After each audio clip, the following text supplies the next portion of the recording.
Hi,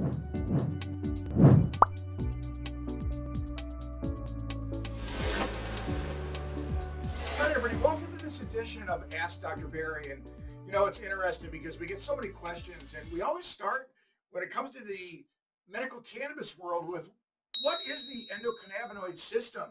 It's not taught in med school, which is incredible.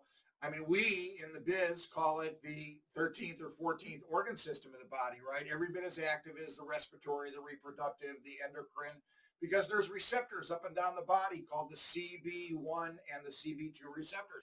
There's probably others.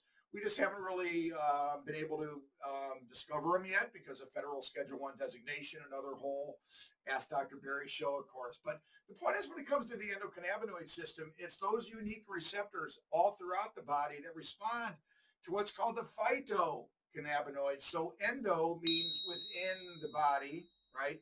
Phyto are the plant-based cannabinoids. So there's actually two. One's anandamide. The other is 2-AG, right? And these are within the body, once again, endo. THC and the other cannabinoids very closely mimic and replicate those endocannabinoids, but they come from the plant. That's why it's so unique about how medical cannabis works. It reacts with those receptors that are already in our body. So it almost seems immoral not to utilize a plant that's been on the planet for as long as we can tell back into history, right?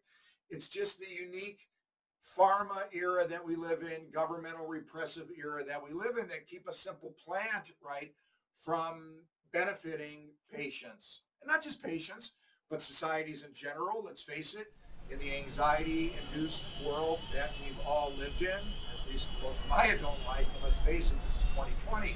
This is the COVID-19 viral era, right? This is an era of a lot of repression, social injustice, a lot of political unrest.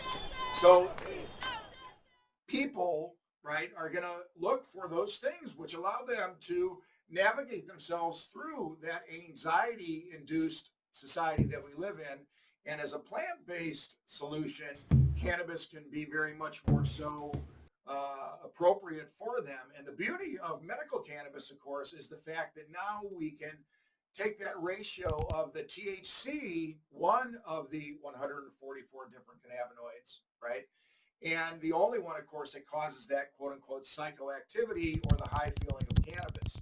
CBD, the leader of the other cannabinoids, so to speak, CBN, CBC, CBG. These are cannabinoids that we know very little about because we haven't been able to do the appropriate research.